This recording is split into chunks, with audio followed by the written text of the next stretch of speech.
अब सर वो तो बहुत टेंशन हो रही है हमें कि यार टाइपिंग तो होगी नहीं किसी हाल में, जिससे पूछूं वो यही कहे कि भाई 20-25 दिन में कहाँ टाइपिंग होनी है। 25-25 में सर 2-2 घंटे टाइपिंग की हमने, बहुत कमर में दर्द होता था, दिमाग खराब हो जाता था बैठे फिर तो बैठे। 30+ हो गई होगी। नहीं सर, फिर भी वो मेरे में एक जो बैक स्पेस वाला बटन होता है ना, वो स्क्वायर शेप में छोटा वाला उन्होंने दिया वहाँ पे, है। अब हम उस पर क्लिक करें, उसके पास में जो ऑब्लिक टाइप में लाइन होती है वो क्लिक हो जाए, बहुत टेंशन हो हमें, मार हम दिमाग खराब हो गया एग्जाम हॉल में मेरा। जय हिंद प्यारे बच्चों। तो भाई आज मैं आपको एक होनहार स्टूडेंट से मिलाने जा रहा हूँ, और जिन्होंने हाल ही में जो ये सीजीएल का एग्जाम का फाइनल आया है और इसमें सभी को पोस्ट फाइनल हो चुकी है, किसको क्या पोस्ट मिली है। तो हमारा स्टूडेंट आपके सामने बैठा है जिब्रेन आलम। अब इस बच्चे की जो कहानी है, जो मेहनत की कहानी है, वो बहुत ही खतरनाक है, क्योंकि ये बच्चा जो है ऐसा नहीं है कि आज तैयारी करने लगा और आज इसका सिलेक्शन हो गया।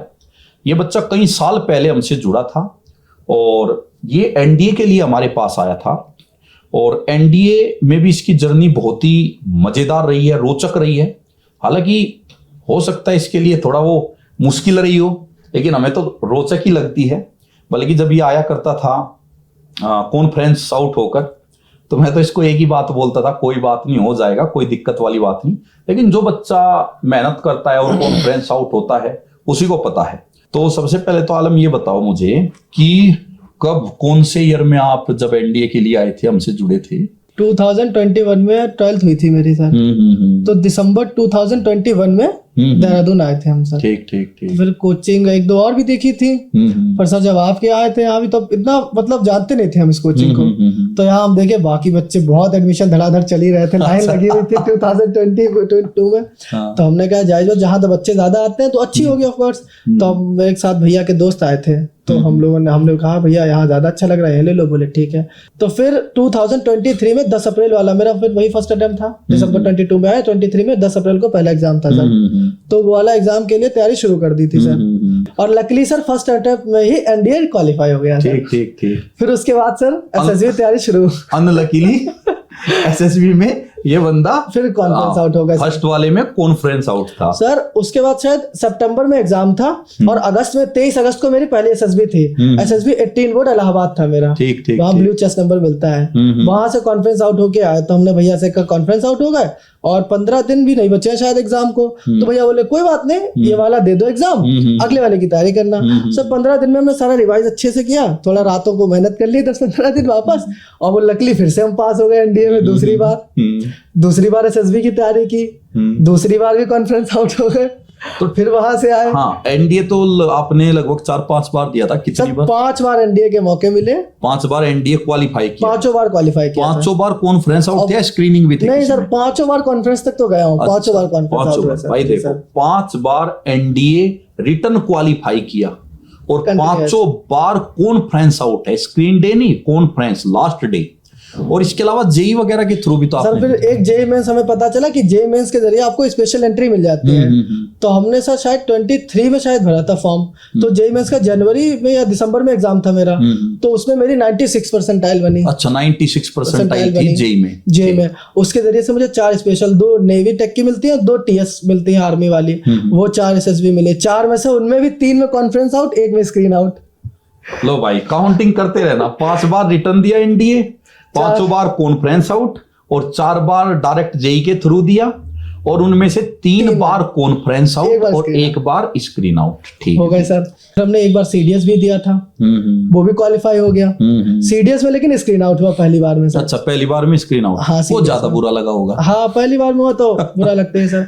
सर फिर 2 बार हमने एफकेट भी दे चुके हैं। अच्छा, दोनों बार एफकेट भी क्वालिफाई है। अच्छा। एक बार बनारस में कॉन्फ्रेंस आउट हुआ है, और अभी एक बार की 27 अप्रैल फर्स्ट एफएसबी देहरादून में है अभी। ठीक। अच्छा, भी है? हाँ जी सर। अच्छा, कब? 27 अप्रैल को है। 27 अप्रैल को देहरादून में फर्स्ट एफएसबी है। एसएसबी है। और सर अभी कल सीडीएस का दे के आए हैं। कल सीडीएस का देके आए, वो भी हो ही जाना है। अच्छे, हाँ ठीक है एग्जाम फिलहाल। उसकी भी एसएसबी सामने खड़ी है। तो भाई मतलब ये वो बंदा है जिसको डिफेंस को लेके एक अथाह मोहब्बत आज तक भी है। अभी भी मैंने इसको जब सीजीएल के बारे में पूछा, सर हो गया? मैंने कहा कोई नहीं, बढ़िया है। बोला सर बढ़िया तो है, लेकिन जो वो कसक डिफेंस वाली है उस कसक को कैसे मिटाए, क्योंकि मोहब्बत तो पहली वहीं से है। तो ये थोड़े थोड़े से संजीव सर की तरह ही है इनका। क्योंकि संजीव सर की भी पहली मोहब्बत जो डिफेंस वाली है वो कभी भी उनको एकदम दर्द पहुंचा देती है। कि इसने पढ़ाई इतने बेहतरीन तरीके से की, इसके लिए सीजीएल मुश्किल भी नहीं था। क्योंकि जब पहली बार सीजीएल का इसको मैंने बोला और इसने टेस्ट वगैरह भी लगाया तो इसका अच्छा स्कोर बन रहा था ऑलरेडी।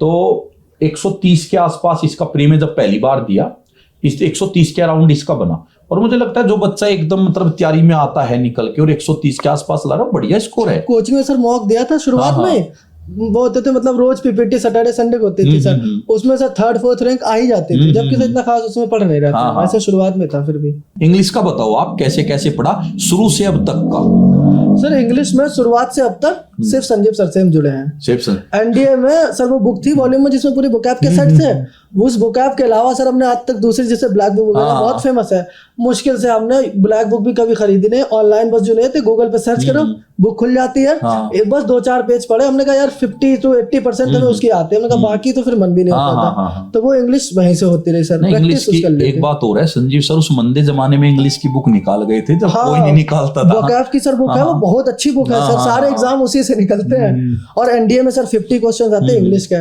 और आज से 1-2 साल पहले, अब तो शायद पैटर्न बदला थोड़ा अलग बनना, 10 एंटोनिम 10 सिनोनिम 10 इडियम फ्रेजेस वगैरह यही आते थे। इंग्लिश तो कभी पढ़ने की जरूरत ही नहीं पड़ी, ना किसी की समझ आई, क्योंकि संजीव सर से पढ़े थे। उसके बाद हमने कोशिश किसी की भी तो वो समझ भी नहीं आई, उतना मतलब मजा नहीं आया।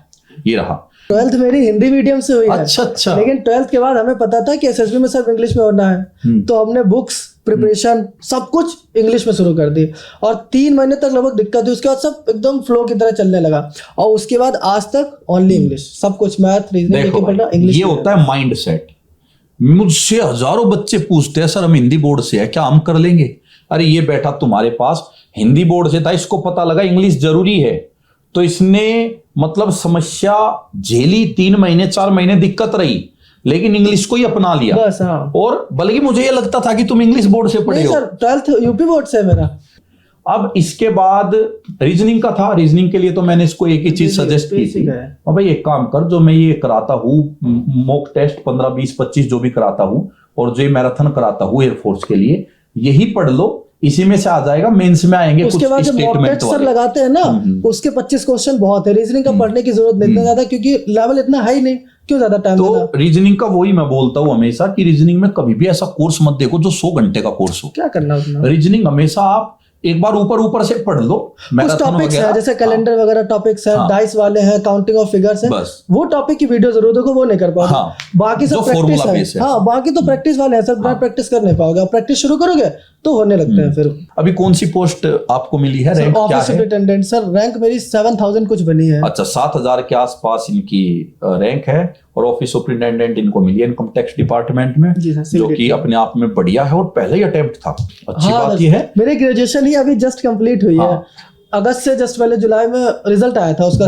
बल्कि ये पूछ रहा था मुझसे, बोला जी मैंने फॉर्म तो भर दिया सर, मेरा तो अभी ग्रेजुएशन हुई है, डिग्री अब तक मेरे पास आई नहीं, कहीं ऐसा ना हो मुझे डॉक्यूमेंट्स वेरिफिकेशन में बाहर कर दे। मैंने कहा कोई दिक्कत नहीं, तुम्हारी फॉर्म भरने से पहले हो चुके हैं एग्जाम, डिग्री भी आ जाएगी, तुम्हें इसमें कोई दिक्कत नहीं आएगी, आप फॉर्म भर दो।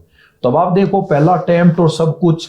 और सच बताऊं मैं सच्चाई बता रहा हूँ, ये सीरियस नहीं था इस एग्जाम के लिए कभी भी, ठीक है। ये वो वाला काम था कि चलो मेरा कोई और एग्जाम नहीं तो मैं कर लेता हूँ। मैं सच्चाई बताता हूँ, अगर इसका सीडीएस होता ना उसी टाइम पे तो ये देने जाते, हाँ तो ये छोड़ भी सकता था उसको। ज्यादातर कोचिंग में क्या होता है, कोई एक टीचर फेमस होगा, एक ही टीचर अच्छा होगा, और अपनी कोचिंग में बेहतरीन टीचर थे एनडीए के, तो हमें पता था होना है। तो मैंने कहा ग्रेजुएशन मुझे करनी नहीं है, मेरा ग्रेजुएशन की क्या जरूरत। तो भाई ये जर्नी हमारे इस बच्चे की थी, और मैं तो बल्कि दिल से यही दुआ करूंगा कि इसका अब की बार एफकेट या सीडीएस में हो जाए, क्योंकि इसके दिल में वो कसक है। और अगर इसकी वो कसक पूरी नहीं हुई ना, तो मैं ये गारंटी लेता हूँ ये यहाँ तो नहीं बैठेगा, जहां अभी इसको पोस्ट मिली यहाँ नहीं बैठेगा।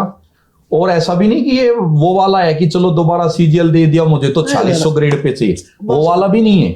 ये वो वाला है अगर मिल गई तो इसका वो टारगेट नहीं है, ये मुझे पक्का पता है, या तो सीडीएस और इधर जाएगा या फिर ये यूपीएससी में पीसीएस वगैरह की स्टेट पीसीएस सर, या तो सीडीएस वगैरह अपने देखेंगे या स्टेट पीसीएस, बस बाकी ग्रुप बी में ऑलरेडी हूं मैं, श्योर है। तो इसके बाद ग्रुप ए ही बचता है मेरे लिए, तो वो या तो मैं सीडीएस के जरिए जाऊंगा जो है, वो तो पहला प्यार वाली बात है, और या तो सर स्टेट पीसीएस वगैरह में जाऊंगा। नहीं बिल्कुल। और जैसे ही फाइनल ज्वाइनिंग लेटर आएगा, ठीक है, उस दिन एक डिब्बा जो भी मिठाई फेमस होगी तुम्हारी तरफ की, मिठाई ठीक तो है? सर आप खिलाओगे, हाँ। मेहनत भी हम करें, नहीं, मिठाई भी हम खिलाएं। नहीं, चलो ऐसा कर लेते हैं, जी सर। ठीक है? जिस दिन आप मिठाई का डिब्बा लेके आओगे, हमारी तरफ से दावत रहेगी, बैठ के बढ़िया वाली दावत जहां तुम कहोगे, हाँ जी ठीक है? जिस रेस्टोरेंट पे तुम कहोगे वहां हमारी तरफ से दावत रहेगी, लेकिन उस दावत में मिठाई तुम्हारी तरफ से रहेगी, और वो भी तुम्हारे क्षेत्र की। देहरादून वाली तो हम खा ही लेंगे, हाँ, ठीक है ना?